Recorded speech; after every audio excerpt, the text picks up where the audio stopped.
Buenas tardes, bienvenidas, bienvenidos a tu espacio seguro, Cancha Naranja. Hoy nos acompaña alguien de casa que nos ha estado asesorando en muchas cosas.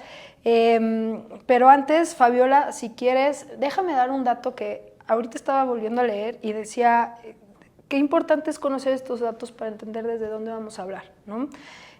Solo 59% de las leyes de acceso prevén específicamente la asignación de recursos para hacer frente a la alerta de violencia de género. Y esto es un dato que viene del documento La violencia feminicida en México, aproximaciones y tendencias por el Gobierno de México, en conjunto con Gobernación, con ABIM, InMujeres y ONU Mujeres. Y hoy es el tema que vamos a desarrollar para ver cómo podemos afrontar todas estas personas, mujeres, niñas, etcétera, que se afrontan siempre a la violencia de género, cómo podemos asesorarlas desde la parte legal, ¿no? Fabiola, bienvenida a tu espacio seguro, tu cancha naranja. Si me permites, voy a leer tu semblanza.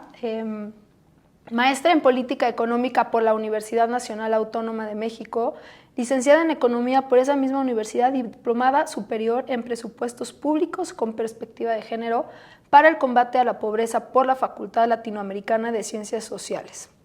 Es socia fundadora de EPADEC, ¿sí lo dije bien? Sí, perfecto. Y ha desarrollado diversas consultorías a nivel local, incluidas nosotras, nacional e internacional. Entre las instancias con las cuales ha colaborado como consultora se encuentran IDEA Internacional, ONU Mujeres, BID, UNESCO, Instituto Nacional de las Mujeres, Secretaría de Relaciones Exteriores, Secretaría de la Defensa Nacional, entre otras. Y forma parte de la red de expertas en evaluación, género y violencia contra las mujeres de... A ver, ayúdame aquí. Está la... Sí, porque está la abreviación, pero ¿podrías explicarnos, por favor, qué es PNUD? Sí, el Programa de las Naciones Unidas para el Desarrollo forma parte de las organizaciones de Naciones Unidas. Con América Latina y el Caribe, ¿correcto? Y ha participado en diversas publicaciones, entre las cuales destacan la violencia contra las mujeres y las niñas en contextos de exclusión estructural múltiple. Para esta misma red, Oxfam 2021, La cara escondida de la inseguridad, violencias contra las mujeres en Centroamérica y República Dominicana. ¡Wow! Fabiola, creo que estamos súper bien respaldadas contigo. Nos ha estado asesorando en muchas cosas, específicamente con el protocolo que acabamos de lanzar. Y esto ha abierto un sinfín de preguntas y dudas con muchas personas también y hasta internamente, ¿no? Y Fabiola, bienvenida. Nos gustaría empezar desde lo más básico de cómo se expresa la violencia contra las mujeres. Muchísimas gracias. Bueno, antes que nada yo quisiera agradecer la oportunidad de poder participar tanto en esta plática contigo como en la Liga. Para nosotros es muy importante poder estar en este espacio que tradicionalmente ha sido masculino y que ahora podamos estar hablando de la violencia en contra de las mujeres, que por ahora podamos estar pues contribuyendo con ustedes en todas estas iniciativas, me parece muy importante. La verdad, estoy muy agradecida, estoy muy contenta y bueno, muchas gracias por el espacio. Y en concreto respecto a la pregunta que me estabas haciendo, bueno, la violencia en contra de las mujeres se expresa de muchas formas, pero podemos agruparlas en 5 grandes tipos. Una es la violencia psicológica, otra es la violencia física, otra es la violencia sexual, otra es la violencia económica o patrimonial. Básicamente también está la violencia institucional y bueno, ¿en qué consiste cada uno de estos tipos de violencia? La violencia psicológica pues son todas estas expresiones, sobre todo verbales, de control masculino, de denigración de las mujeres, de palabras pues bruscas, altisonantes, burlonas acerca de las mujeres. Es todo este control sutil que puede existir de los hombres hacia las mujeres que generan pues mucho sentimiento pues, de miedo, por ejemplo, de preocupación, de minusvalía de lo que eres tú como persona. Esa es la violencia psicológica. La violencia física tiene que ver con golpes, ¿no? Hay muchas manifestaciones de violencia física como empujones, por ejemplo, pellizcos, patadas, puede llegar a casos extremos, ¿no? También la violencia sexual se expresa de muchas formas, desde miradas lascivas hasta tocamientos indeseados, hasta el extremo de una violación. La violencia económica o la violencia patrimonial tiene que ver con pues, ocultamiento de papeles, por ejemplo, para poder obtener algún tipo de herencia, por ejemplo, o algún tipo de trabajo también, por ejemplo. Puede consistir también en el control económico, en la falta de atención a obligaciones económicas, por ejemplo, para con los hijos. Entonces, las expresiones de la violencia en contra de las mujeres son múltiples. También en las instituciones muchas veces hay violencia en contra de las mujeres, tanto cuando van a solicitar algún servicio, que puede haber expresiones de violencia incluso sexual dentro de las propias instituciones, como dilación en algunos trámites, expresiones, por ejemplo. Aquí podemos cruzar no solo la violencia en contra de las mujeres, sino la violencia en contra de grupos particulares de mujeres, por ejemplo, mujeres indígenas, cuando muchas veces van a solicitar servicios y son menospreciadas, hay expresiones en contra de ellas. Entonces, la violencia en contra de las mujeres pudiéramos decir que cobra muchas expresiones y que sucede en muchos ámbitos. Puede suceder dentro de las familias, por parte de la pareja o por parte de otros integrantes de las familias. Puede suceder también en el espacio público, en el transporte público, en espacios como parques, bares, etcétera. Puede suceder también dentro de las escuelas. Puede suceder también en el ámbito laboral. Entonces, se habla de un concepto que es el continuo de la violencia, en donde las mujeres en distintas etapas de nuestra vida y también de distintas formas y en distintos espacios estamos sufriendo un tipo de violencia particular que tiene como base las relaciones de género. Y como son estructurales, por eso decimos que la violencia acontece en muchos espacios y tiene muchas caras. Qué importante que mencionas eso, ¿no? Porque uno, qué bueno que abriste así, porque hay que decirlo, hay que agradecer. Dentro de la Liga MX tenemos un área de responsabilidad social que nos han ayudado a abrir este espacio, ¿no? A traer a gente experta como tú, a hacer toda esta consultoría, porque cuando dices la palabra estructural, es importante escuchar muchas voces, romper esos sesgos, ¿no? Esos prejuicios que traemos para entender que viene de una estructura que hay que romper, ¿no? Y eso creo que nos ha ayudado mucho la perspectiva de responsabilidad social de encontrar porque hablaste también de, históricamente el fútbol viene de un entorno mucho más masculinizado, ¿no? Entonces, cuando vamos conociendo estas estructuras, ver qué reglas podemos establecer para empezar a romper esas estructuras o cómo podemos ir modificando las reglas, ¿no? Claro. Y ahorita que hablabas de distintas formas, pues por ende tenemos diferentes leyes que trabajar, protocolos que establecer, tipos de conducta que tenemos que revisar, ¿no? Y no caer en él, pues es que siempre se ha trabajado así.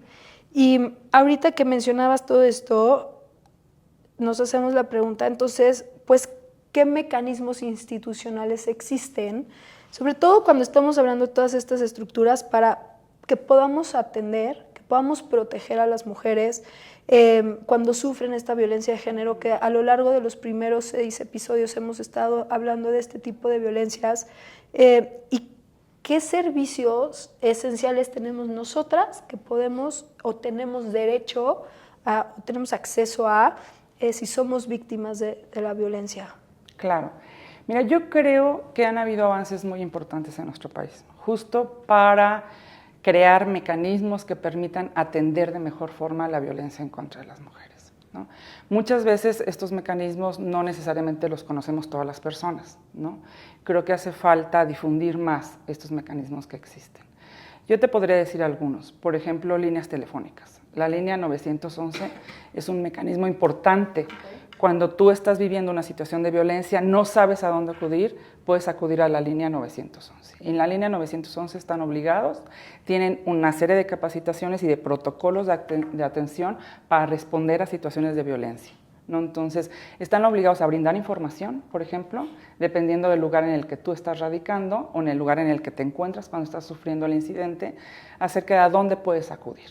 Tienen esa obligación. Tienen una obligación de brindar una contención emocional mínima y básica, sobre todo si estás en un momento de crisis por la violencia. Tienen la obligación también de canalizarte a líneas más especializadas de atención. Entonces, creo que es un buen mecanismo, una buena vía de entrada, la línea 911. Oye, Fabi, perdón que te interrumpa. ¿Y esa línea aplica para tanto la persona que está sufriendo en algún momento esta violencia o una persona que está siendo testigo. Claro que sí, nada más que aquí la diferencia es que cuando la persona está siendo testigo puede hacer que, por ejemplo, vaya una patrulla, si hay una situación grave de violencia. Pero si hay una situación que no es grave de violencia, sino que la mujer, después de mucho pensar, dice, necesito ayuda, necesito acudir a una ayuda, bueno, ahí lo más importante es que sea la víctima directa, ¿no? Para que le brinden la información que esta persona está necesitando, porque si es una tercera persona, pues no puede hacer mucho más, ¿no? A menos de que esté siendo testigo de que en ese momento hay una situación grave de violencia en la que se requiere, por ejemplo, un apoyo policial, que también la línea 911 tiene ese mandato y esa obligación, mandar una patrulla en caso de alguna situación grave de violencia.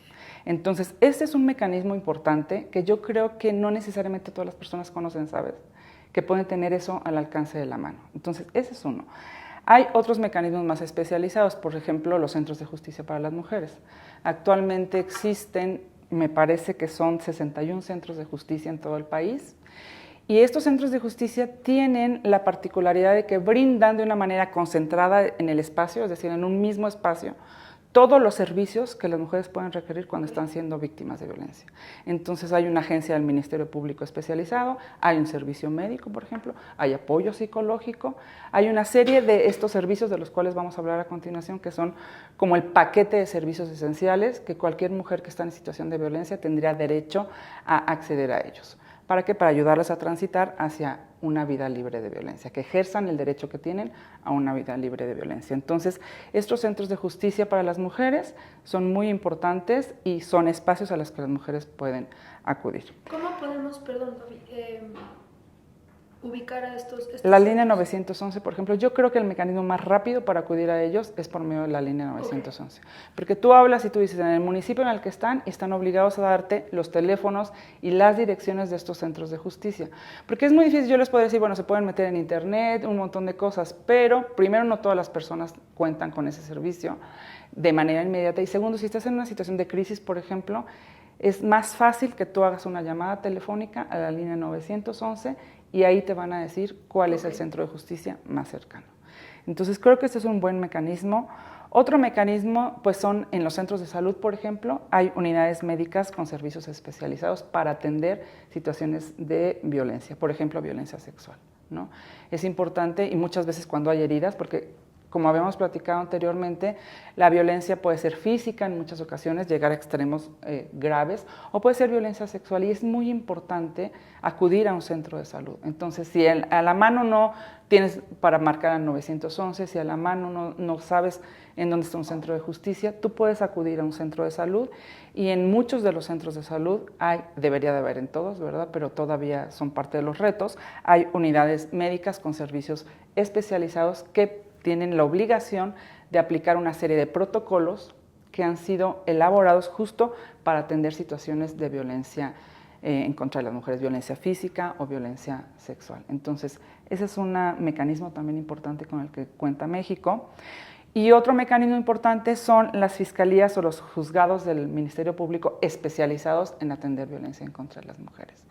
Y este es un mecanismo importante porque en estas instancias especializadas se cuenta con personal con perspectiva de género y con conocimiento de todos los elementos legales, institucionales, operativos y de sensibilidad a la situación que son importantes para poder atender a una mujer que llega para querer presentar una denuncia por alguna situación de violencia, ¿no? Entonces, creo que, por supuesto que siempre se puede acudir a cualquier ministerio público, pero si es un ministerio público especializado, pues tú tienes por lo menos la garantía de que el personal que te va a estar atendiendo cuenta con protocolos especializados y además con un perfil de capacitación y de sensibilización para poder atender tu situación. Lo ideal sería que todos los ministerios públicos tuvieran esta preparación y actuaran no bajo estos estándares, pero hoy por hoy se ha avanzado tanto para que, digamos, de manera transversal en los ministerios públicos exista capacitación, ¿no? Como en generar instancias especializadas que tienen una mayor preparación y especialización para poder atender. Y Fabi, mencionas una palabra trascendental porque eso habla también de la parte de la credibilidad de tu mecanismo y la palabra denuncia, ¿no? Claro. No puedes aplicar estos protocolos, no puedes aplicar estos mecanismos cuando no existe la denuncia como tal, ¿no? Entonces, nosotras como mujeres podemos ir a estos centros de justicia, pero qué importante es dejar escrita ahí esa denuncia en tanto estas fiscalías especializadas. Uno, para nosotros acá siempre hemos entendido a los procesos que pueden ser mejorados, ¿no? Claro. Para que esos procesos puedan ser mejorados hay que medirlos. Entonces, las denuncias son de vital importancia para poder seguir mejorando y construyendo y obviamente que no queden impunes. Pero creo que es bien importante establecer este mecanismo de confianza con las mujeres para poder generar estas denuncias. Hablemos de la calidad de la atención. ¿Qué experiencia has tenido tú en estos lugares? ¿Te ha tocado atenderlos? ¿Los conoces? Para que estas mujeres sepan con qué se van a afrontar cuando lleguen, ¿no? Claro, me parece bien interesante tu pregunta, Mariana, y yo quisiera aquí comentarte varias cosas. Primero, una mujer, o sea, la denuncia es un derecho de las mujeres. Y la denuncia es una herramienta importante para el acceso a la justicia, por ejemplo, que implica la reparación de los daños, la garantía de no repetición, la sanción a las personas agresoras. Entonces, es una herramienta muy importante que abre muchas posibilidades a las mujeres que están enfrentando una situación de violencia para que se restituyan sus derechos. Sin embargo, no es la única vía por medio de la cual la mujer puede recibir la atención que necesita. Muchas mujeres requieren atención, y aquí vamos al tema de los servicios esenciales que se les tiene que brindar a las mujeres, requiere atención que no necesariamente pasa por la denuncia. Por ejemplo, apoyo psicológico, apoyo terapéutico, apoyo de refugios, por ejemplo. Necesitan refugios temporales en los cuales puedan estar mientras ellas reconstituyen su vida, ¿no? Requieren, por ejemplo, apoyos para que puedan lograr su autonomía económica. Todos estos apoyos son, digamos, los servicios de tipo social que las mujeres en situación de violencia requieren para restituir su vida y lograr un proyecto de vida libre de violencia. Requieren también servicios de salud, ¿no? Salud, digamos, integral, física, pero también salud muchas veces mental. Entonces, apoyos psiquiátricos, por ejemplo. Muchas mujeres que han vivido por años en situaciones de violencia tienen fuertes daños y requerirían apoyo psiquiátrico. Mujeres que han vivido, por ejemplo, una violación, situaciones graves de violencia, ¿no? Y están los otros servicios, que son los servicios policiales y los servicios judiciales. Pero los servicios judiciales y los servicios policiales, que tienen que ver con la protección de las mujeres, el acceso a la justicia, son, digamos, servicios adicionales a los otros servicios. Entonces, lo que quiero decir con esto es que la denuncia es muy importante, que las mujeres sientan la confianza para poder denunciar es muy importante, pero también es importante considerar que la atención que se le debe de brindar a las mujeres no debe de estar condicionada a la denuncia, por varias razones. Una, porque no todas las situaciones de violencia son delitos. Por ejemplo, hay situaciones de control masculina, hay situaciones de violencia psicológica que no necesariamente se pueden configurar como un delito, pero no por eso las mujeres no deberían de recibir atención. Por otro lado, también está el hecho de que no nos olvidemos que, por ejemplo, en la violencia de pareja, muchas de esas corresponden a relaciones muy complejas, en donde no necesariamente las mujeres, muchas veces se trata del padre de sus hijos, y no necesariamente las mujeres quieren denunciar a su esposo o quisieran que estuviera en un proceso penal, por ejemplo. Lo que quieren es resolver su situación. Y entonces, si condicionamos a las mujeres a que denuncien, estamos convirtiendo la denuncia en una obligación y no en un derecho. Y la denuncia es un derecho de las mujeres. Y las mujeres deben de tener plena información y conciencia y fortaleza para tomar esa decisión o no, y los servicios que se les deben de apoyar no deben de estar condicionados a eso. Qué importante que lo mencionas, ¿no? Porque sí creo que debemos de repetirlo y las veces que sean necesarias, que una cosa es solicitar apoyo y otra cosa es solicitar o establecer una denuncia, que son para dos fines completamente diferentes, ¿no? Y creo que es importante esta red que se va construyendo porque, insisto, esta parte de solicitar el apoyo puede establecer casos que antes no se habían visto, que eso puede ayudar a otras personas cuando lleguen, a otras mujeres que a lo mejor no lo teníamos detectado, ¿no? Entonces es bien importante. Y segundo, porque desde ese apoyo brindado de un mejor lugar, de como el del que hablas tú, ya trabajada esta persona, esta mujer, exacto, entonces puede tomar diferentes decisiones. Exactamente. Y primero tal vez hay que fortalecerla para que ella tome la decisión. Entonces tal vez la vía de acceso a todos los apoyos no es la denuncia. La denuncia puede ser tal vez una vía de llegada después de fortalecer a las mujeres, y entonces si es que la mujer lo que quiere es tomar ese curso, lo puede tomar. Pero la atención no tiene que estar condicionada hacia eso. Y tú me estabas preguntando ahorita sobre la calidad de los servicios, de estos mecanismos que existen. Y yo lo que te podría decir es que han habido avances importantes, y yo creo que es importante reconocerlo, el hecho de que existan estos mecanismos especializados, que haya un gran proceso, haya habido ya por varios años un gran proceso de capacitación hacia servidores y servidoras públicas para atender a mujeres en situación de violencia, es un avance muy importante, pero también todavía hay retos para lograr una mejor calidad y sobre todo eficacia en los servicios, ¿no? Y creo que dentro de estos retos podremos considerar que todavía hay personal insuficiente, por ejemplo, en los mecanismos de atención y en los mecanismos también de acceso a la justicia. Me decía el otro día una persona que me sorprendió porque me robaron mi credencial de lector, entonces tuve que ir a denunciar.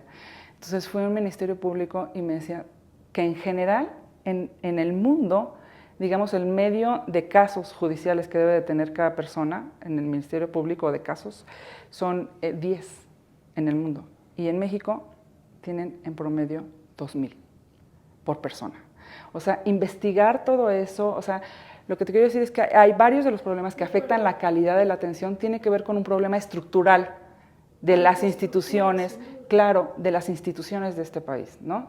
Entonces, eso, por supuesto, también afecta a mujeres en situación de violencia. Entonces, ese es un elemento importante. Otro elemento importante es que todavía, pues, nos falta mucho camino para la capacitación, ¿no? Para la sensibilización, para que las personas, pues, todas las personas hemos vivido en un sistema patriarcal toda nuestra vida. Entonces, es difícil desmontar creencias, desmontar estereotipos, desmontar prejuicios que actúan cuando estamos brindando un servicio público.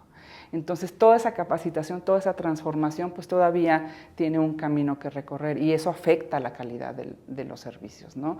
La falta de presupuestos, tú hablas ahorita, o sea, tú puedes tener un mecanismo, pero si no tiene presupuestos suficientes, pues no vas a obtener los mejores resultados y eso afecta la calidad de los servicios.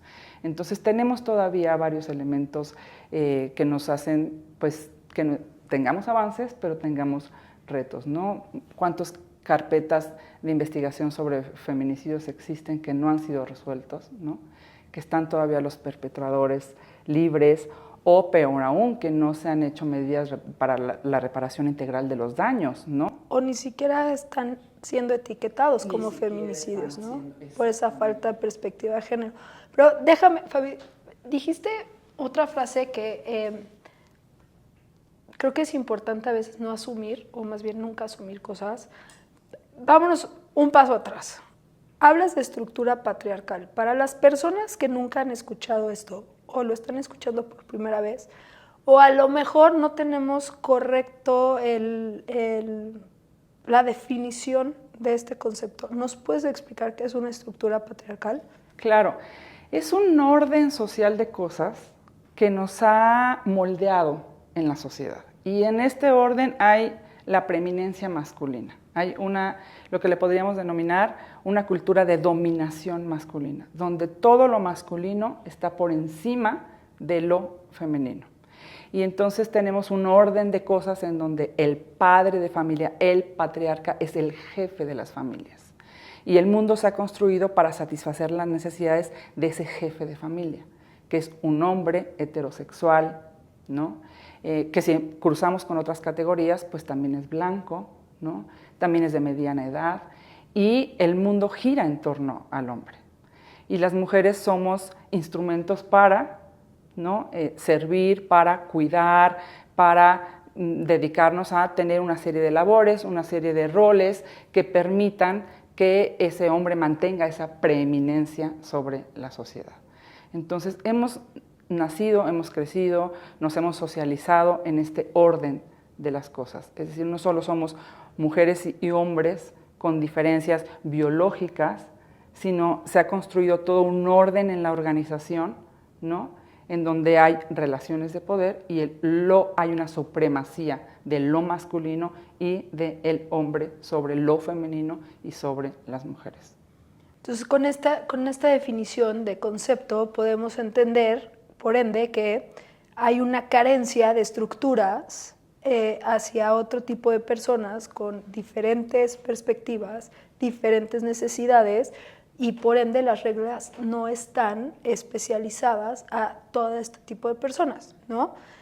Porque hay que entenderlo, porque no viene desde un bien o un mal, ¿no? Y no es atacar a otras personas que no entran dentro de estos grupos vulnerables, sino entender que en el momento en que nosotros podamos romper con estos esquemas, podemos mejorar nuestra forma de relacionarnos los unos y los otros y por ende mejorar la calidad de estos servicios y bajar todos estos casos de los que estamos hablando hoy en día, estas métricas, estos indicadores que nos tienen hoy en un foco rojo que afecta a toda la población, porque al final, si nos regresamos a las métricas más básicas de que 1 de cada 10 mujeres sufre violencia de género, eso quiere decir que todas las personas presentes que nos están viendo hoy, a su alrededor tienen una mujer que ha sido violentada, ¿no? Y que empieza ahí todo ese proceso de lo que hablamos y hemos hablado en episodios anteriores de cómo saber que está siendo violentada y cómo la podemos ayudar.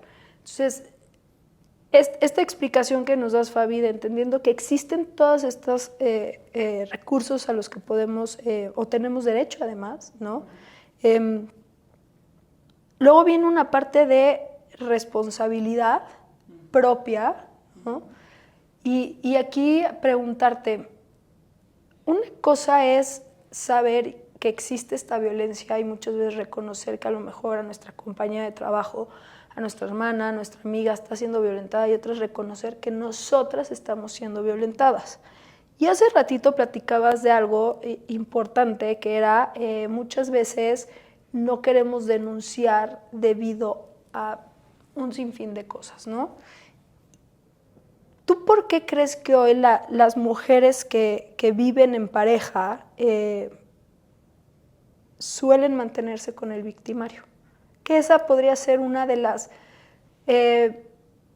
más cotidianas que hemos visto por los 5 tipos de violencia que además vienen todos alineados, ¿no? O sea, vienen de la mano, porque si yo tengo esa violencia económica que tú decías, ¿por qué me voy a querer separar? ¿No? Sí, justo, es bien complejo. Yo creo que tratándose de relaciones personales y tratándose de relaciones humanas es muy complejo y se cruzan varios factores. Yo te diría que se cruzan en el caso particular de las mujeres que les cuesta trabajo salir de una relación violenta y que se quedan muchas veces por muchos años, ¿no? Muchas veces por toda la vida con su pareja que la violenta, se cruzan motivos de orden social, motivos de orden cultural, económico, familiares y también historias de vida, es decir, personales. Por ejemplo, en los motivos culturales o sociales podríamos decir que está esto que hablábamos de la cultura patriarcal, ¿no?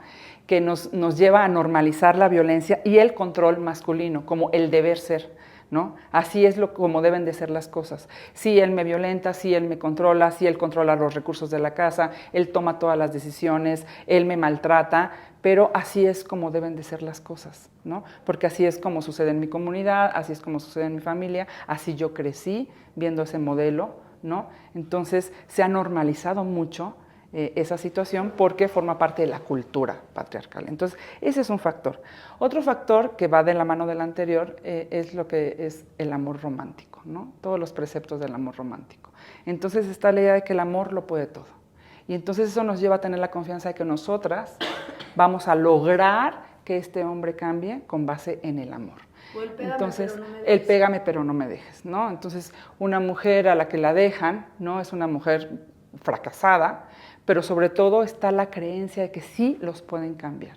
Entonces yo me acuerdo hace un tiempo estuve haciendo unas entrevistas justo en casos extremos de mujeres que vivían una situación de violencia muy fuerte con sus parejas y yo les preguntaba, bueno, ¿por qué tardaste tantos años en dejarlo? Y la respuesta más constante era porque yo creía que él iba a cambiar, que si yo hacía lo suficiente, él iba a cambiar.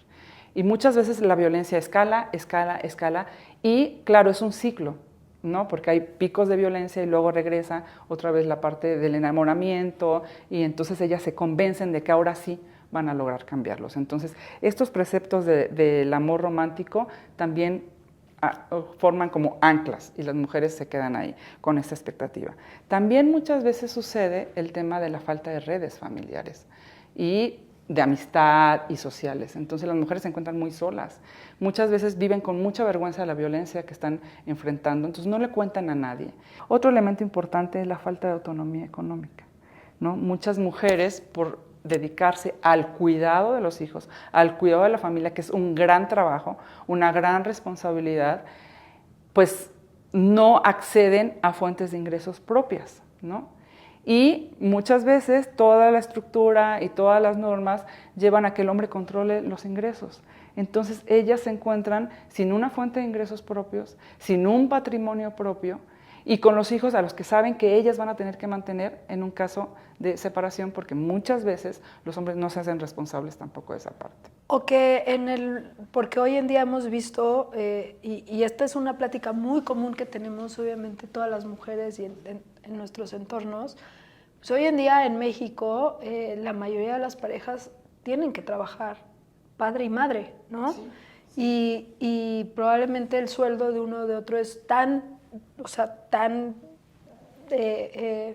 diferente que a lo mejor tú eres una madre trabajadora y lo que ganas no es suficiente para mantener esa familia, ¿no? Porque optas por un trabajo que tenga mayor flexibilidad horaria, por ejemplo, que te permita cumplir con todas las otras responsabilidades, porque eso es bien interesante lo que dices. Aunque ha habido un mayor movimiento social hacia la incorporación de las mujeres en el ámbito laboral, no se ha correspondido con un igual movimiento social de los hombres hacia asumir labores domésticas y de cuidados.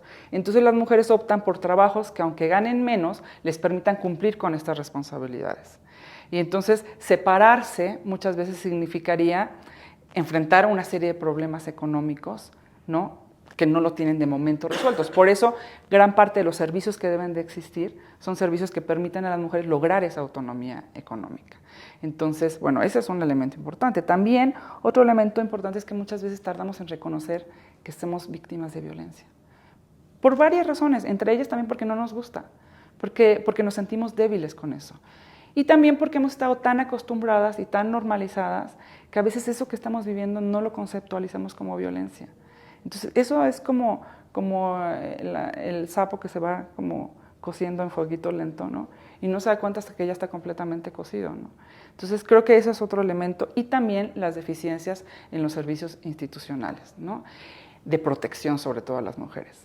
Sabes que es bien interesante que un momento crítico en el que las mujeres pueden ser víctimas de feminicidio o son víctimas de feminicidio es después de que se deciden a denunciar a su pareja. Y si las instituciones no les dan la debida protección, lo que sucede es que viene una respuesta violentísima por parte de la pareja y muchas veces ese es el momento en el que ellas corren el riesgo de ser víctimas de feminicidio. Entonces, a veces hay amenazas de por medio también. Y esa es una razón por la cual las mujeres se quedan ahí. Y si no hay instituciones que las protejan, entonces es muy difícil. Y digo todo esto porque muchas veces nos hace muy fácil culpabilizar a las mujeres y decir, bueno, pero también ¿por qué se quedó tantos años, no? O sea, también a ella algo le gustaba o consideramos que no tomó la decisión. O sea, nos vamos sobre de las mujeres cuando no entendemos que hay una serie de circunstancias, una serie de contextos que están ahí pues jugando, ¿no? Y qué importante platicarlo así, porque efectivamente es muy fácil juzgarlo, ¿no? Digo, lo podemos a lo mejor hacer una analogía, pero hay muchos jóvenes que siguen viviendo con los padres de familia porque no tienen, ¿no? Que no se pueden salir de su casa porque no les alcanza, lo que sea, o que también tienen que trabajar para mantener el hogar, y pues en este caso una mujer que tiene hijos, porque a lo mejor es más fácil tomar esa decisión sola que hoy ver la vida de tus hijos no afectada por tu decisión, ¿no? Entonces es muy fácil desde fuera juzgar lo que se está viviendo. Y esta otra parte del feminicidio que hablas, a mí desafortunadamente me tocó una experiencia, y creo que así como lo mencionas, ese miedo también creo que es parte del entorno, porque en todos los episodios hemos preguntado qué debemos de hacer cuando somos testigos porque a mí me tocó vivir en un lugar en donde continuamente se escuchaba violencia en uno de los departamentos. Y te sientas a analizar la situación para saber qué hacer, porque lo que menos quieres es poner en peligro la vida de esa persona, de esa mujer, ¿no? No sabes si está coludido la pareja, si está coludida con el edificio, lo que pueda representar. Y la otra, muy importante, es también si tú te pones en riesgo porque estás dentro del entorno, ¿no? Entonces, este entorno que se va creando es igual de importante, no nada más prestar los servicios, sino las personas que están ahí, que están rodeando estos entornos, también saber qué podemos hacer para ser parte positiva del entorno y mejorarlo en vez de culpabilizar, juzgar, presionar porque no lo dejas constantemente, ¿no? Súper importante esa pregunta. O sea, yo creo que podemos constituirnos como en red de apoyo. Y creo que eso pasa por, primero, estar alerta, ¿no?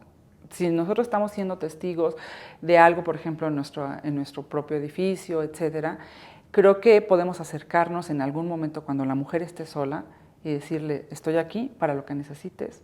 Si podemos compartirle el teléfono, estaría súper bien. Si estamos siendo testigos de un momento crítico de violencia, llamar a la línea 089. Bueno, puede ser a la 911, pero también puede ser a la 089. ¿Por qué la 089? Porque la 089 es de denuncia anónima hacia terceras personas. Entonces, si tú estás siendo testigo de algo así, puedes llamar a la 089. ¿La 911 no es anónima? No, la 911 no es anónima. Tú ahí hablas, dejas tus datos y ahí es más importante que ahí sea de primera persona. Okay. Pero la 089 sí es denuncia anónima. Entonces, suponiendo que tú en ese momento estás siendo testigo de que algo está sucediendo, tú hablas y dices eso. O en ese momento tú no estás siendo testigo, pero tú viste, por ejemplo, que algo sucedió o que a un niño o a una niña lo han estado abusando, ¿no? Pero no quieres meterte en problemas, porque también eso sucede. No quieres sentirte expuesta, no quieres sentirte expuesto ante eso.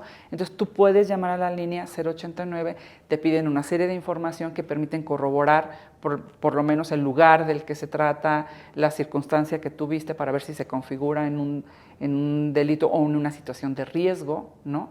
Y entonces tú puedes ayudar también por esa vía, ¿no? Pero creo que lo más importante es saber que tienes que actuar de tal forma que no pongas en riesgo a las mujeres, ¿no? Eso es bien importante a la mujer que está siendo víctima de violencia, pero también utilizar la solidaridad y el sentido común, no ser indiferente ante eso, ¿no? Entonces yo recomendaría, si es posible, acercarte a esa mujer, ¿no? Si es que no es de tu propio entorno, por supuesto que si es de tu propio entorno, si es tu familiar, escucharla. O sea, porque muchas veces o no les hacen caso, o las juzgan, o no prestan un servicio solidario de apoyo. Y es bien importante, las mujeres que tienen red son las mujeres que con más, no diría facilidad, pero con más, digamos, grado de éxito salen de estas situaciones de violencia. Entonces, todas y todos podemos ser una red de apoyo para alguien más. Correcto.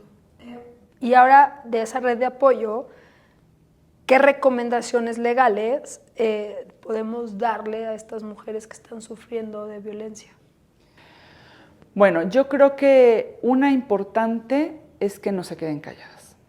O sea, creo que la violencia no debe de ser nunca vergüenza para quien es víctima de violencia.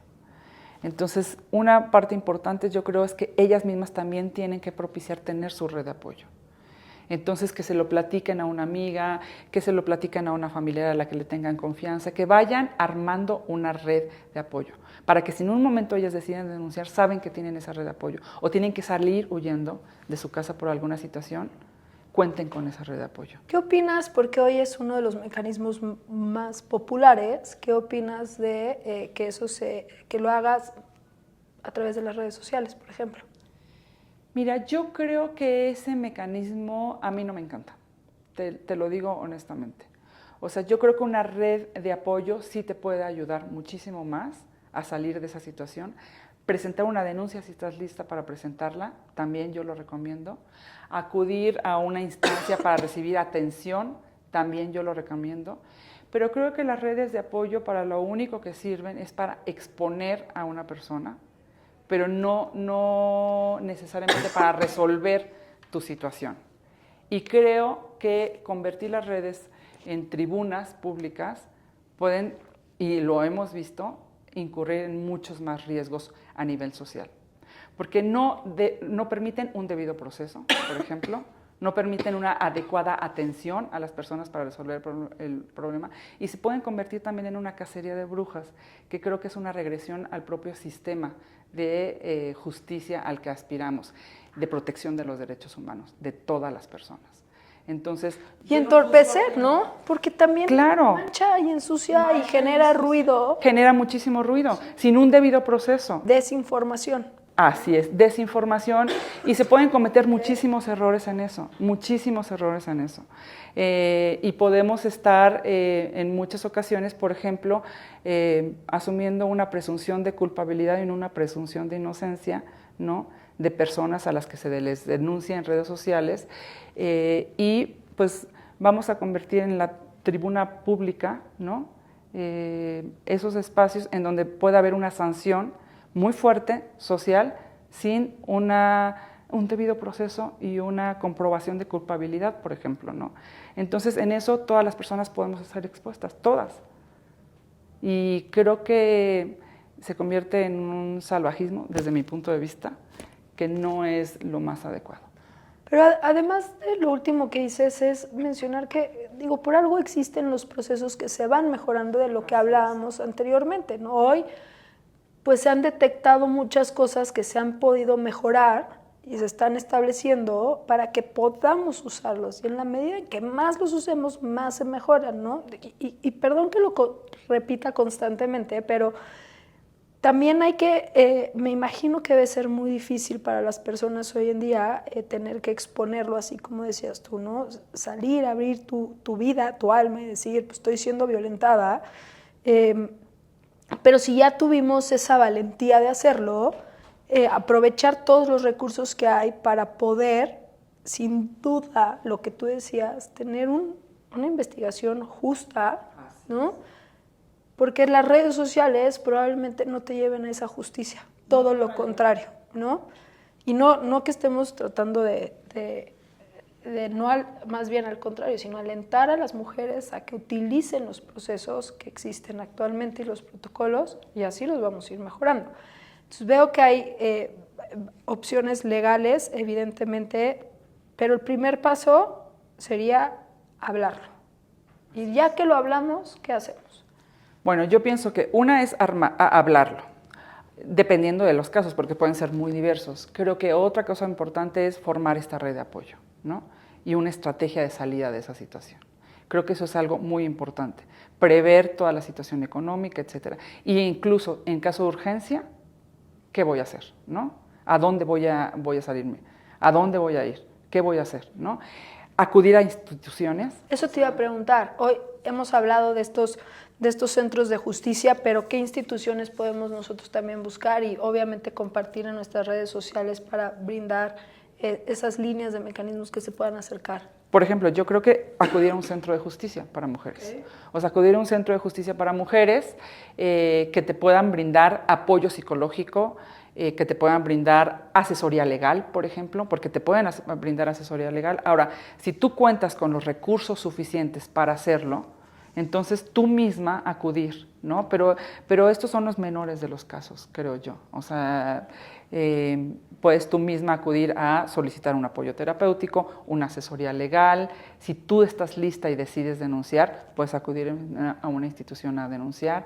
O sea, yo soy consciente de todas las limitaciones que existen actualmente para brindar un servicio con la mejor calidad, pero sí creo que hay avances importantes y hay instancias especializadas a las cuales se puede acudir. Entonces, yo creo que cruzar todo este proceso va a depender mucho, primero, del tipo de violencia que estás enfrentando, de las personas, el ámbito en el que lo estás enfrentando, ¿no?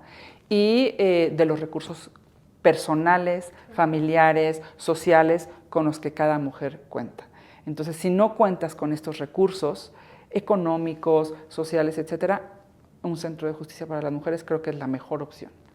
Si cuentas con otro tipo de recursos, bueno, allegarte de esta red familiar, allegarte de esta red social y acudir a servicios especializados, ¿no? Incluso con organizaciones de la sociedad civil es buenísimo también que te puedan acompañar. Fabi, acabamos de llegar ya al final de nuestro episodio. Me gustaría preguntarte si hay algo que quieras agregar antes de finalizar con algo que le hemos pedido a todos nuestros invitados y invitadas. Pues nada, solo agradecer la oportunidad de estar en este espacio y compartirles de verdad mi gusto y mi alegría por estar participando con la Liga en todo lo que están haciendo. De verdad, mis felicitaciones. Muchas gracias, Fabi. Es un comienzo, pero sin duda creo que lo más importante es la disposición para cambiar, mejorar, transformar, ¿no? Reconocer obviamente la labor que hacen en responsabilidad social constante, además, 365 días del año para seguir transformando nuestro fútbol. Queremos cerrar, Fabi, con una jugada estratégica, pedirte si tienes una frase que queramos dejar aquí como jugada estratégica de Cancha Naranja y que nos ayudes a pintarla en nuestro pizarrón y regalarnos una foto. Muy bien, claro que sí, con mucho gusto. Fabi, te comparto el pizarrón para ver si nos puedes regalar esa jugada estratégica. Muy bien. Todos podemos ser parte de una red de apoyo, no seamos indiferentes. Ahí lo tienen. Muchísimas gracias, Fabiola Cermeño, por brindarnos tus mejores estrategias para seguir combatiendo la violencia de género, seguir rompiendo estos esquemas y dando visibilidad. Tienes a la Liga MX como tu casa. Muchísimas gracias por todo. Muchísimas gracias, Mariana. Un placer. Gracias.